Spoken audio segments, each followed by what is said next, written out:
สวัสดีครับสวัสดีคุณลูกค้าร้านวินัยเจริญทรัพย์ประดับยนต์โคราชทุกท่านนะครับ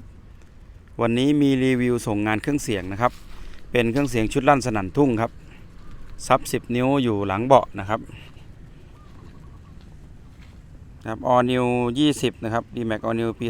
2020เราขยับเบาะให้เรียบร้อยแล้วนะครับขยับเดินหน้านิดเดียวครับนั่งองศาเดิมครับนั่งสบายเหมือนเดิมนะครับตู้อยู่ข้างหลังเบาะแบบนี้ครับนี่ครับ10 นิ้วนะครับ10 นิ้วขนาดแม่เหล็ก20 มิล2 ก้อนนะครับแบบนี้เลยครับ Power Amp 2 ตัวนะครับกลางแหลม8 ดอกครับเปรียม7 แบนนะครับเดี๋ยวมาฟังเสียงกันดูนิดนึงครับ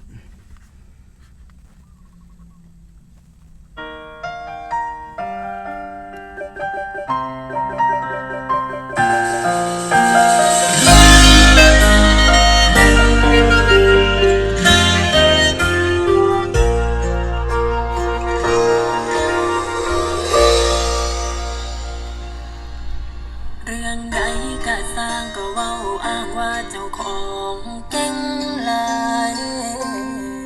บ่ยอมแพ้ว่าเจ้าของคักหลายบ่พ่ายไผเพิ่น